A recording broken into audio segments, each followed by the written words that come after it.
짐승의 표 관련해서 말씀을 증거하겠습니다. 요한계시록 현실에 적용하기 두 번째 시리즈 제목을 요즘 백신 안에 뭔가를 넣어서 인류를 통제하려 한다는 소위 백신 음모론도 있어요. 그것이 망상이든지 혹은 사실이든지 사람들은 그로 인해서 짐승의 표에 대한 관심이 높아지고 있습니다. 그런데 그 해석은 너무나 다양해서 주장에 신뢰를 줘야 할지 판단이 서지를 않습니다. 그래서 오늘은 짐승의 표를 받는 것에 대해서 살펴보려고 합니다. 조금이나마 도움이 되었으면 합니다. 이미 지난 시간에 적그리스도는 미래에 등장할 그 마지막 왕국의 왕이라고 얘기를 했죠. 그와 동시에 모든 시에도 존재하기 때문에 우리가 게을러서는 안 된다 말씀하셨습니다. 데살로니가 후서 2장을 쭉 보시면 3절에서 10절까지 보면 이 적그리스도에 대해서 분명히 기록을 해놨는데 그 중에 몇 가지 발췌해서 적어봤습니다. 그는 멸망의 아들이라는 독특한 이름을 가졌고 그는 하나님을 심히 대적하는 자며 심지어 자신을 하나님이라고 하는 자죠. 이 존재를 불법의 신비라 그랬어요. 신비. 예수 그리스도의 성육신도 경건의 신비죠. 근데 이도 불법의 신비입니다. 그러니까 우리가 통상적인 상식을 넘어서는 그런 신비로운 부분이 있는 게 분명합니다. 이 불법의 신비, 인간의 지혜로서는 결코 그를 이길 수 없는 어떤 존재로서 또 그들의 활동으로서의 엄연한 이런 세력이 있어요. 그것은 악의 화신입니다. 악한 자라고 말하고 이도 능력과 최적과 이적들을 행해서 행하는데 그의 메인 스트림은 불의의 속임수입니다. 불의의 속임수. 속임수가 그의 가장 큰 능력이라 할까요? 그래요. 왜 속임수를 써야만 될까요? 예수 그리스도가 죽으시고 부활하신 후에 하늘과 땅의 모든 권세를 그가 받으셨어요. 그래서 이들은 불법자입니다. 한때 하나님의 허락을 받아 그 권세를 누렸지만 이제는 예수님 이후에 그는 불법자입니다. 그렇지만 그들은 권세를 놓고 싶지를 않겠죠. 그래서 그걸 그대로 유지하되 하나님이 사랑하시는 인류를 볼모로 잡아 계속 권력을 유지하기 위해서는 속임수를 쓸 수밖에 없는 것입니다. 그래서 그의 불의의 속임수가 이 적그리스도 정부의 특징이죠. 가장 큰 특징. 이미 지난 시간에 근거를 봤어요. 적그리스도는 먼 훗날 아직 등장하지 않는다라고 했었지만 그와 동시에 성경은 지금 그것이 이미 있다. 이렇게 이미 활동하고 있다. 이런 식으로 얘기를 하죠. 그래서 너희는 이라는 그리스도인입니다. 빛의 아들, 하나님의 자녀들. 그래서 우리는 하나님께 속한 것이고 그것이 그들을 이기는 근거가 되는 것입니다. 성경적 근거. 우리는 하나님께 속했을 때. 그래서 우리는 승리를 따놓고 이 전쟁에 임하는 것입니다. 또 오늘 또 세 가지 요한계시록을 아무래도 다뤄야 되니까 요한계시록을 해석하는 지금까지 나와 있는 신학계의 세 가지 내용을 다시 한번 복습을 하겠습니다.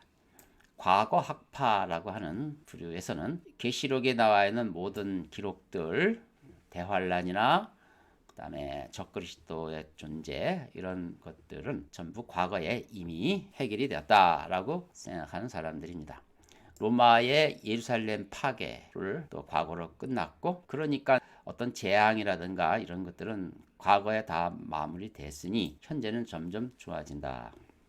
이거 매우 성경에서 벗어나 있는 것 같아도 꼭 그렇지도 않습니다. 이것은 현재의 역사는 여호수아의 가나안 정복과 같은 상황이기에 교회의 역할이 크다라고 말하는 기독교 세계관입니다. 현재는 이제 개신교에서 제일 많이 지지하는 것은 과거 학파예요. 과거 학파가 지금 제일 많이 지지하고 있죠. 역사 학파는 그 청교도들 종교개혁 이후 청교도들이 초창기 때 즉 역사적 전천년주의 세계관을 가졌다고 제가 설명해 드린 바 있습니다. 역사적 자료가 충분히 있어요. 그들은 계시록을 문자 그대로 역사에서 성취되어져 가는 그런 내용으로 이해를 했고요. 그래서 대환란은 진행형이고 요한계시록의 예언은 성취되는 과정이 있다. 지금 돌이켜 보면 그들의 입장에서 봤을 때 로마 제국의 횡포, 현대 유럽의 여러 가지 종교 전쟁 이런 것은 이미 대부분 성취되었죠. 미래 학파는 역사 학파의 그 후속으로 나온 종말론인데 그 모든 것은 미래의 마지막 때 등장한다. 환란도 미래에 남아 있고 요한계시록의 대부분은 마지막 기간에 문자적으로 이루어질 예언이다. 이렇게 말을 합니다. 그래서 오늘은 우리가 어느 포지션에 있든지 상관없이 그냥 성경을 다시 한번 리뷰를 해보려고 합니다. 자, 이 성경 해석을 어떻게 하느냐에 따라서 그 세계관이 달라지는데요. 여러분, 이게 쉬운 게 아니라는 것을 오늘 배우셔야 됩니다. 미래파 전천년주의자는 예언은 문자적으로 해석해야 된다는 게 아주 기본 원칙이에요. 그런데 그 문자적이라는 정의가 모호합니다. 제 입장에서는 그래요. 여러분은 이게 모호하지 않은지는 모르지만 제 입장에서는 그러니까 모호하지 않은 게 하나도 없어요. 자, 한번 봅시다. 계시록 1장 1절은 요한계시록을 시작하는 관문이에요. 거기에 속히 일어날 일들을 그의 종들, 사도들이겠죠. 그의 종들, 7교회의 사자들에게 보이시려고 했다고 이제 요한계시록의 문을 열으셨어요. 요한계시록 22장 마무리를 하면서 22장에는 3번 그것을 반복합니다. 서문에서 한 얘기를 그대로 똑같이 반복합니다. 반드시 속히 되어질 일이라. 3번 반복하죠. 또 7절에 보면 보라 내가 속히 오리라. 보라 하는 것은 주목해라. 딴전 치지 말고 똑바로 들어. 이런 뜻이죠. 보라 내가 속히 오리라. 한 번 더 하죠. 보라 내가 속히 오리다. 자, 요 과정 22장 중간에 10절에도 뭐 똑같은 내용이에요. 이 책의 예언의 말씀을 봉인하지 말라. 봉인하라는 거는요. 아직 때가 안 됐으니까 봉인하라는 말을 어디서 들었어요? 다니엘서에서 들었죠. 다니엘이 궁금해하니까 자기 때에 그러면 우리 백성이 회복될 겁니까? 그 질문을 계속하니까 하나님이 다니엘에게 그 많은 또 환상들을 보여주면서 이거는 또 해석을 해주고 어떤 거는 그냥 봉인하라 이렇게 하셨어요. 그거 뭔가 네가 생각하는 것보다 훨씬 후에 일어날 일이라는 얘기죠. 놀라운 것은 계시록에 이 예언의 말씀을 봉인하지 말라고 했어요. 그는 무슨 뜻일까요? 이는 그때가 가까움이라. 이렇게 해서 이것 자체를 문자 그대로 보면은 과거주의가 맞아요. 안 그래요? 문자주의로 해석하면 이게 맞는 거라고요. 또 예수님도 그런 부분을 여러 번 지시를 하셨는데 여기서 너희는 누구냐면 마태복음 26장이라 하면 예수님이 법정에서 서 계셨을 때 얘기고 네가 하나님의 아들이냐고 물어봤을 때 26장은 아마 대제사장이 질문한 그 현장에서 하신 말씀일 거예요. 너희는 인자가 권능의 오른편에 앉아 있는 것과 하늘 구름을 타고 오는 것을 보리라. 이것도 있는 그대로 문자적으로 본다면 그 당시에 너희는 거기 있는 그들이죠. 바리새인들, 대제사장들, 구름을 타고 오는 것을 보리라. 이렇게 얘기를 하셨고요. 또 계시록 1장 아까 다루지 않았지만 1장 1절에 본 그가 오실 것인데 그를 볼 것이며 그를 찌른 자들도 볼 것이라. 바로 이제 로마 군인들 그 명령한 자들 그 예수님을 죄로 뒤집어 써서 십자가에 못 박으세요 하고 외치는 자들이 직접적인 대상이 되겠죠. 그렇죠? 그를 찌르는 자들. 이런 해석하기가 어려운 이런 부분들이 있어요. 실제로 마태복음 16장 28절에 보면 제자들에게 여기 서 있는 사람들 몇은 제자들 중에 일부는 인자가 그의 왕국으로 오는 것을 볼 때까지 죽음을 맛보지 아니하리라. 죽기 전에 인자가 그 왕국으로 오는 것을 볼 것이다 라고 하셨어요. 자, 여기에 대한 해석들은 이제 많이 달라지는데 결국은 문자적인 것이 말하자면 모든 키가 아니라는 뜻이에요. 어쨌든 문맥과 문맥을 살펴서 이 의미를 나름대로 해석을 하는데 거기에는 많은 참고 구절이 들어가고 또 한두 개로 결정되는 게 아니고 성경을 통째로 보고 이렇게 해서 그렇게 해석한 결과들이에요. 그것이 지금 여러분들이 보는 세계의 기독교 종말론 세계관이 있는 것입니다. 자, 베드로후서가 이렇게 얘기하죠. 베드로후서는 이제 말하자면 이 모든 것을 베드로서에서 정리하는 것처럼 보이죠. 하루가 천년 같고 천년이 하루 같은 이 한 가지를 읽지만 이건 해석을 얘기하는 거죠. 예언에 대한 해석 방법을 한 가지 얘기해 주신 거예요. 그러니까 이제 하루를 천년으로 해석하고 어떤 때는 하루를 1년으로 해석하고 여러 가지 다양한 방법이 있어요. 그러니까 결국은 예언은 많은 상징으로 이루어졌다는 뜻이에요. 상징과 은유와 그리고 환상, 그러니까 그림과 같은 모양, 그러니까 심볼과 뭐 숫자 이런 걸로 이루어져 있어요. 그러니까 하루가 천년이니까 이 베드로 후서가 얘기한 이 말 또 문자적으로 적용한답시고 무조건 하루를 천년으로 적용하는 거 이것도 좀 그한 거고요. 그렇게 하루가 천년이고 천년이 하루 같은 이 한 가지를 잊지 말라 이렇게 말씀해서 당시에 왜 주님은 이렇게 안 오십니까? 라고 이렇게 왜 주님은 이렇게 더디시지? 곧 오실 줄 알았는데 라고 하는 사람들에게 분명히 베드로가 권면하는 내용입니다. 더딘 게 아니다. 그러면 하나님의 언어로 모든 걸 이해하라는 것으로 이해되는 거죠. 그래서 모든 게 사실은 우리 입장에서는 더딘 거예요. 그죠? 속히 일어날 일이 절대로 아닙니다. 자, 이거에 대해서 여태까지 신학자들이 속시원하게 얘기한 적 있나요? 없죠. 그렇다면 모르는 겁니다. 함부로 어떤 세계관이 어떤 세계는 엉터리고 이렇게 말할 수 없는 거예요. 그럼 우리는 어떻게 해야 됩니까? 우리는 이 세 개의 세계관 중에서 다 부분적으로는 진리가 있어요. 과거학파는 무슨 진리가 있냐면 미래학파에 가지고 있는 약점을 보완해요. 그러니까 미래학파의 약점이 뭘까요? 모든 것을 미래에 됐으니까 감사해야 마땅하겠죠. 미래에 일어나고 우리는 거기에 들어가 있지 않다. 그러니까 감사해야 마땅하죠. 대환란 속에 들어가지 않았다고 하니까 감사할 일이죠. 하나님이 그분의 신부를 하나님이 진노의 대접에 쏟는데 데려가실 리가 있냐. 정말 맞는 말이고 감사해야 할 일인데 어떤 또 우를 범합니까? 감사하고 등한히 여겨요. 즉 현재적 적그리스도에 대한 싸움에 등한히 여긴다 이거죠. 상당히 자기 나름대로 현재적 적그리스도에 대한 싸움을 아주 축소해서 적용해버리고 그걸로 안심한다 이거죠. 그것도 약점이죠.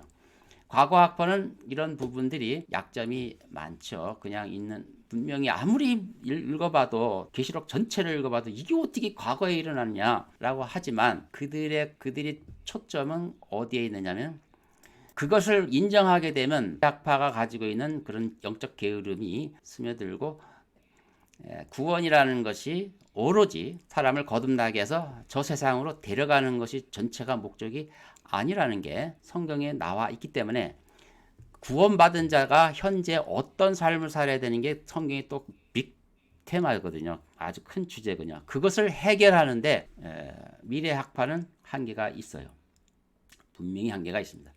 이 문제를 해결해야 되는 입장이기 때문에 이 사람들은 논리적으로 이런 부분들이 딸릴지라도 결코 포기하지 않습니다. 왜? 자, 그걸 포기하면 이 부분 현재 역사에서 그리스도인이 해야 할 일들이 약화 내지는 무시되는.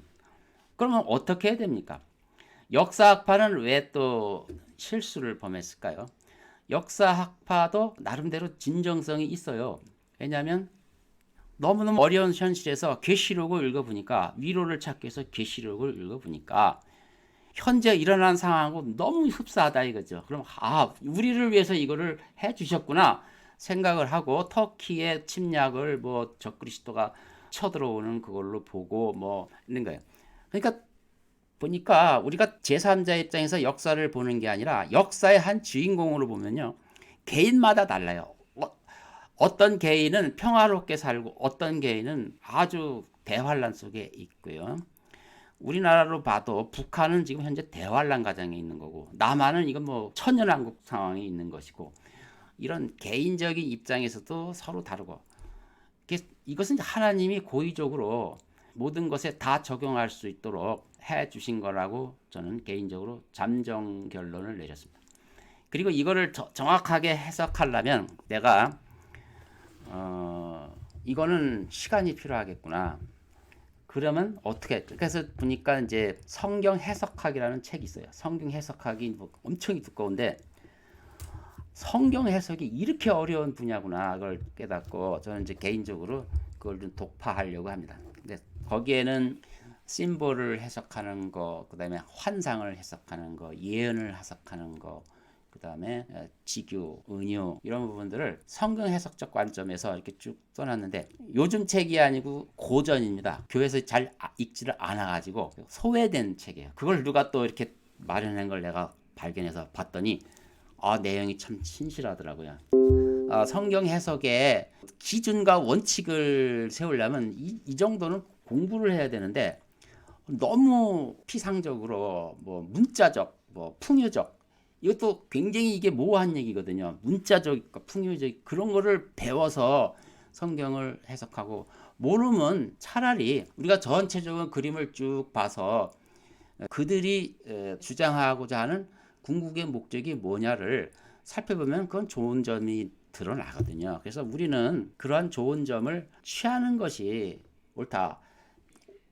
아주 확실하게 연구되지도 않은 거를 우리는 마치 그 사람을 믿고 거기에 몰입하는 거는 좀 지혜롭지 않다고 저는 개인적으로 이제 결론을 내리는 것입니다. 오늘 서론이 좀 길었는데요. 짐승의 표를 받는다는 그거에 대한 교회 성도들이 가지고 있는 지금까지 지식을 한번 내가 뒤집어 보는 거죠. 자, 그러면 교회에서는 어떤 얘기를 하니까 대부분 이제 복음주의 교회, 복음에 대해서 신실하고 예수님의 복음을 증거를 열정으로 하는 교회죠. 좋은 교회죠. 복음주의 교회에서는 짐승의 표에 대해서는 이렇게 얘기를 해요. 몸에 문신을 넣거나 뭐 칩 같은 걸 심어서 이런 것들을 짐승의 표를 받는 것이다 라고 해서 거기 본문에 있는 대로 이제 그대로 직역을 한 거예요. 사람들이 생필품을 구입할 자격이 박탈당할 것이다. 그래서 사람들은 어쩔 수 없이 칩을 받게 된다. 그 결과 그들은 하나님의 심판을 받아 지옥에 떨어진다. 겁나요? 안 겁나요? 겁나죠? 겁나는 겁니다. 여기에 미래파는 기가 막힌 논리를 하나 개발했죠. 기간을 딱딱 나누니까 거기서 싹 면제되는 거예요. 그럼 신앙이 정말 면제되는 것이 복음일까요? 해석을 가만히 뜯어보면요. 문제가 좀 있어요. 뭐냐면 사람들이 가족의 생명을 위해서 어쩔 수 없이 생필품을 구입하기 위해서 칩을 받는데 앞뒤 거두절미하고 그것 때문에 지옥을 보낸다? 나는 하나님의 성품상 그런 분이 아니라고 보거든요. 이건 전체적으로 해석이 내가 목숨 걸고 믿을 만큼 정확한 근거로 해서 해석한 것도 아닌데 그거를 가지고 하나님의 그 기본적인 복음과 그분의 속성을 비춰봤을 때 그거하고 좀 무리가 되는 해석을 내가 받아들이나? 나는 그런 걸 받아들일 수가 없다고요. 이제는. 그래서 이것을 지금 본 거예요. 몸속에 베리칩을 받는 것은 짐승의 표를 받는 것이라고 해석하는 거.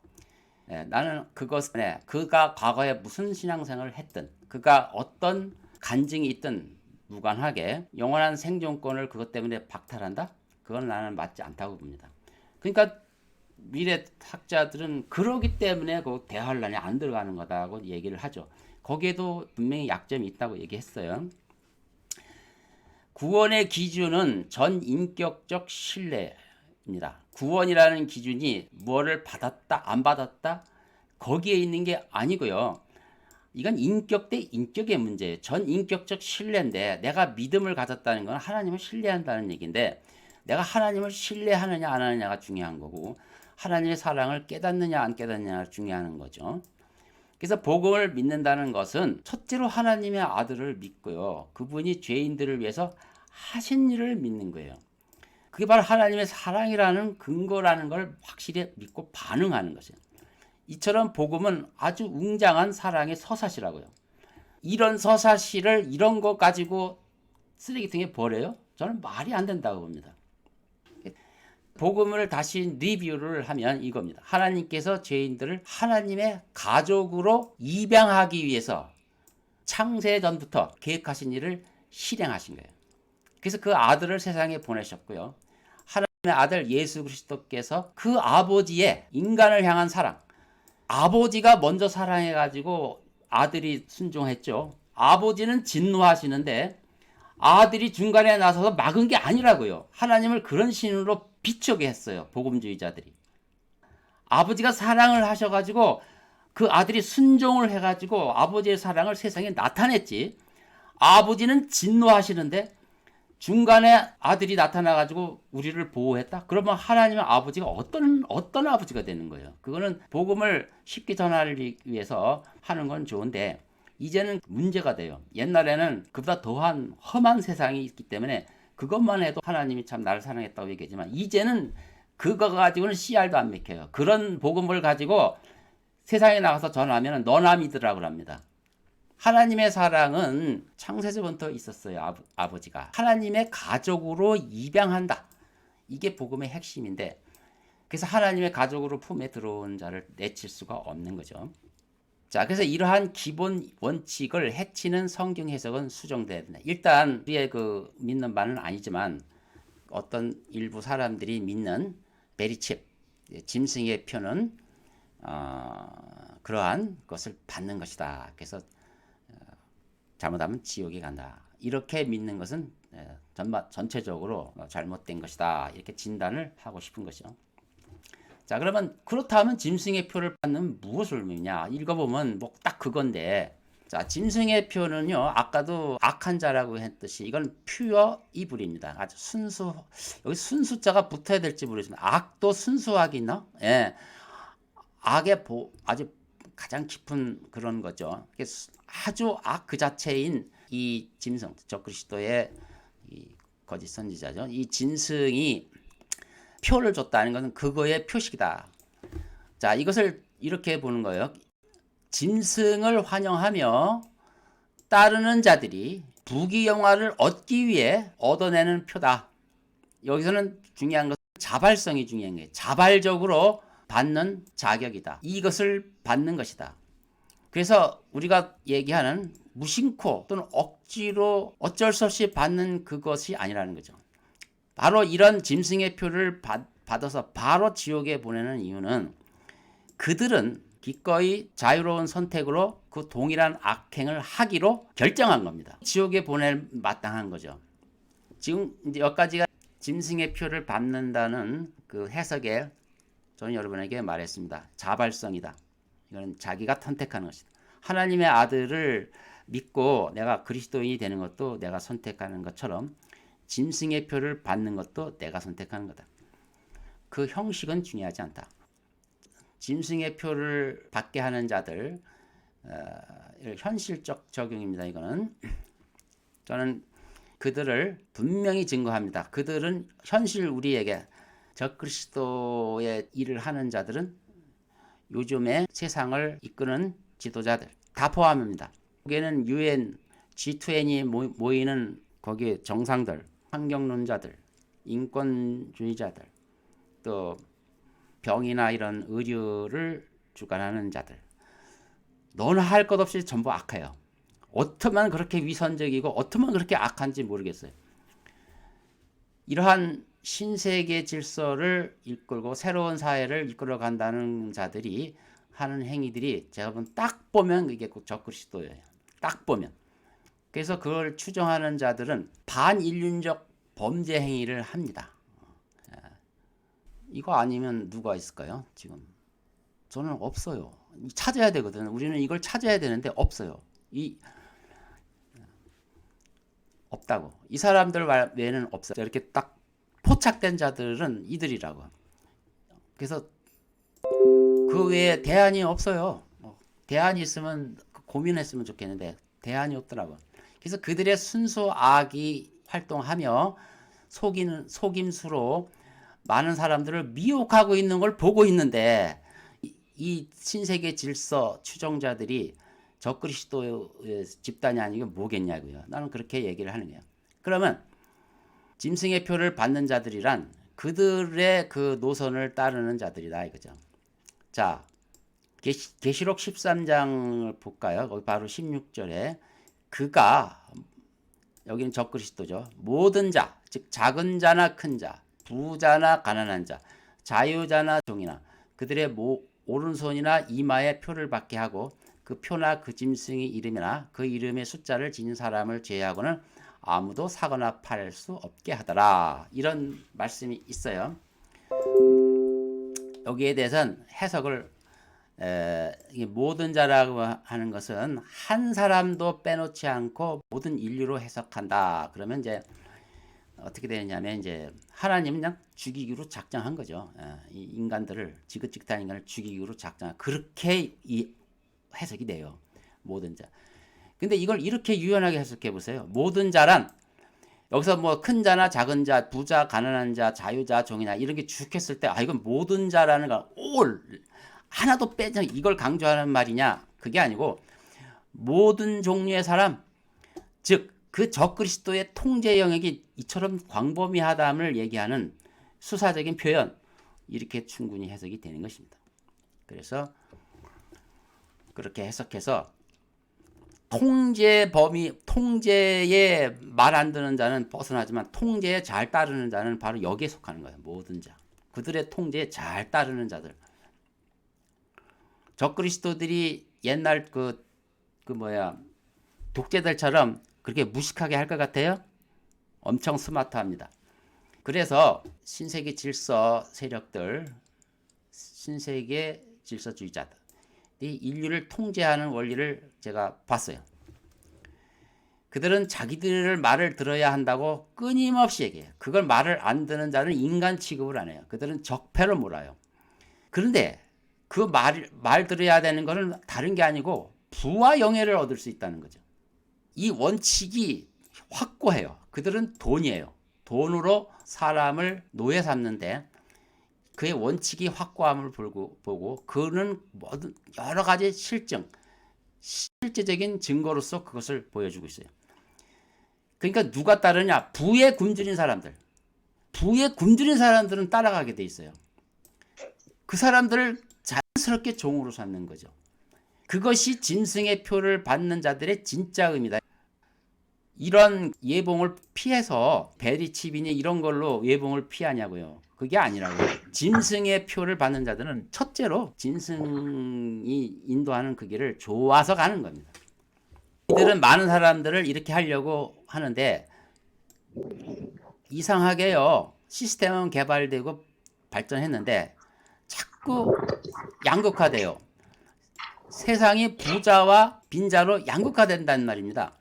중간층, 중산층이 점점 없어져요. 그게 저절로 이루어지는 사회현상인가 했더니 그게 아니고 의도적인 정책으로 그렇게 되더라고요. 자, 오징어 게임을 우연히 봤는데 내용은 안 봤고 오징어 게임 혹시 모르시는데 설명을 안 하겠어요. 오징어 게임이 한국에서 만든 영화인데요.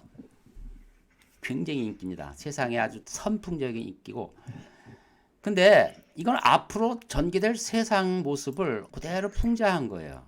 그래서 저는 한국이 이런 걸 만드는 것은 그냥 한국 고유의 어쩌다 만들었다고 보질 않아요. 누군가 돈을 대줬고 한국은 그들의 홍보대사의 역할을 했다고 봅니다. 한국은 여기에 아주 한국이 대단해하고 국뽕에 취해 있어요. 근데 나는 이것은 신세계 질서 애들이 전 세계 사람들을 이끌어가는데 한국처럼 아주 좋은 단어는 없다고 보는 거예요. 왜? IT 강국이죠. 그리고 저돌적이고요. 굉장히 이런 이 신세계 질서에 호의적입니다. 그리고 적극적입니다. 그래서 이들이 모든 것을 통제하고 시대 사조도 통제한다면 한국을 띄워주는 것도 한국이 잘해서 띄워주는 게 아니고 이들이 일부러 띄우는 게 아닌가. 요즘에 이상한 거는 왜 이렇게 일본이 옛날에는 그렇게 띄움을 받고 그랬었는데 요즘에는 일본을 계속 까요. 유튜브에 보면 일본을 까는 유튜버가 있는데 이거 일부러 봤어요. 이들이 누군가 봤더니 몇 사람이 전문적으로 까더라고요. 시도 때도 없이 일본의 그 잘못함을 까요. 그리고 한국의 잘된 점을 시도 때도 없이 찬양하는 저 유튜브도 많이 나와. 이건 기획이야? 이건 뭐야? 뭐 일본이라는 나라가 저렇게 형편없는 것도 아니고 나쁜 짓도 할 수도 있고 좋은 짓도 할 수 있고 뭐 그런데 이걸 왜 이렇게 일삼아하지? 한국이 잘하는 일도 있고 못하는 일도 있지만 왜 이걸 일삼아하지? 이런 걸 보고요. 아 이거는 무슨 이유가 있다 이렇게 보는 거예요. 양극화하고 있는 거예요. 그래서 자 오징어 게임의 진행요원이 있고요. 게임 참여자가 있는데 이들은 모두가 원해서 들어간 거예요. 여기에 보면 한 그룹은 돈이 너무 많아서 삶이 지루해가지고 그 짓을 한 사람들이고 또 한 그룹은 돈이 너무 없어서 삶의 의미를 못 찾아서 그것이 분명히 반인륜적인 일임에도 불구하고 참여합니다. 근데 놀라운 것은 그 영화가 나왔을 때 사람들이 분노해야 되는데 재미있어 해요. 그러니까 세상이 미쳤다는 얘기죠. 미친 겁니다. 바로 이런 것이 바로 적그리스도가 노리는 거예요. 오늘날 우리가 사는 이 세마이 엔티크라이스트 모습도 이런 정도라는 거죠. 그래서 계시록 18장에 보면 나의 백성들아 우리가 계시록 안에서 생활하는 사람들은 하나님이 버린 자라고 생각하면 안 돼요. 그 계시록에서도 구원받는 자들이 구름처럼 구원받는다는 기록이 나와 있어요. 하나님은 어느 시대고 시대의 사람들을 차별한 적이 없어요. 어느 시대고 사랑을 합니다. 그 적그리스도 지배하에 있는 사람들에게 이렇게 외치는 거예요. 나의 백성들아 그녀에게서 나와라. 그리하여 그녀의 죄들에 동참하지 말고 그녀의 재앙들로 받지 마라. 이렇게 되는 거죠. 이런 거에 연루됐다면 그 모임에서 나오면 되는 거고요. 그 길에서 벗어나면 되는 것이고 그 노선을 따르지 않으면 되는 겁니다. 계시록 13장의 진실을 해석을 하면 적그리스도의 길을 따라가는 모든 분야의 모든 종류의 사람들은 하나님에 의해서 진멸당할 것이다. 난 이렇게 해석해야 된다고 맞습니다. 모든 인간들은 침만 받으면 다 지옥에 간다. 이거는 정말 극단적인 해석이라고 봐요. 적그리스도의 길을 따라가는 모든 분야의 모든 종류의 사람들은 마땅히 하나님에 의해서 진멸당할 것이다. 거기에는 특별히 학계, 정계, 문화계, 법학계, 관료, 군사 이들은 전부 책임 있는 자들이에요. 하나님이 권세를 아무나 주신 게 아니에요. 책임 있는 자들이 돈 때문에 영혼을 팔아먹는다면 그들이야말로 지옥에 가는 거예요. 그래서 모든 분야의 지도층 엘리트들은 특별히 각오를 해야 됩니다. 대중적으로 인기 있는 계시록 해석에 많은 사람들이 잘못 오도되었는데 이것은 적그리스도의 진짜 모습을 감추기 위한 속임수와 같아요. 몸속에 심어놓은 칩이 짐승의 표다. 이것은 진짜 짐승의 표의 의미를 희석시키려고 하는 것입니다. 짐승의 표는 교회 시대에 무관하다. 뭐 맞을 수도 있어요. 그러나 현재 일어나는 적그리스도의 악행의 방관자가 되게 만듭니다. 이거는 올바른 자세는 아니에요. 이제는 디지털 통제 사회로 가죠. 상점 통제되고요. 교육 시스템 물론 통제됩니다. 직업들이 통제되고 그래서 그들의 노예가 되지 않으면 살 수 없도록 또 물가가 통제하고요. 빚을 지게 해서 노예로 만듭니다. 이게 중산층으로 가는 모든 사다리가 차단되어 가고 있습니다. 이미 진행 중에 있다고 봅니다. 저는 디지털 전체주의 체제 아래서 대환란을 겪는 나라들이 몇 나라가 눈에 띄어요. 북한, 베네수엘라, 중국, 아프리카 여러 나라. 지금은 유럽과 미국이 굉장히 어려운 상황이 있죠. 현재 진행형이에요. 대한민국은 홍보대사가 되기로 자청한 나라 같아요. 제가 볼 때는. 결국 NWO 추종자들만 사고팔 권리를 갖고 그들은 부자가 될 것입니다. 그렇지만 그들은 갑자기 몰락할 것이라는 것이 성경의 예언입니다.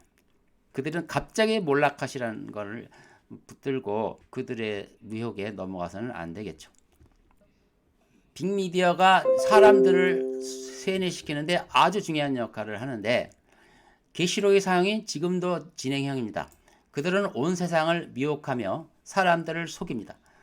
적그리스도가 사람을 속인다 그러면 어떤 형식으로 속이는지 물어봐야 됩니다. 스스로.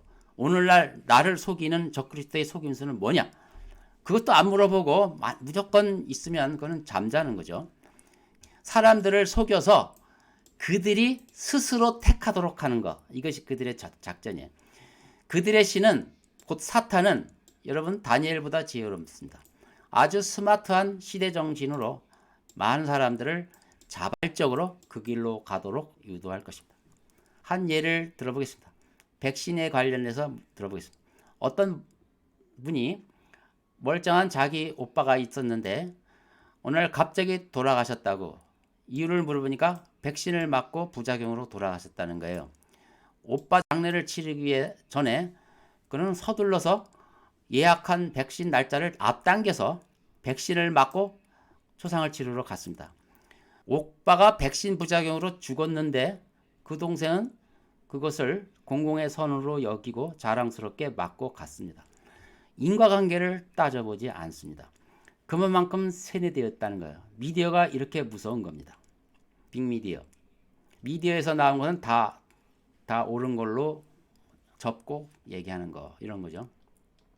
어린이 실종 사건이 계속 증가해요. 나는 그것이 이해가 안 됩니다. 유럽이나 미국은 얼마나 그 문명 국가입니까? 심지어 그 차별화 반대 인권에 그렇게 민감한 사람들이 인신매매 즉 자기 자식을 잃어버려요. 있을 수 있는 일이 아니죠. 이거는 미개국이나 일어나는 일인데 근데 한국도 어린이 실종 사건이 자주 일어난다는 거예요.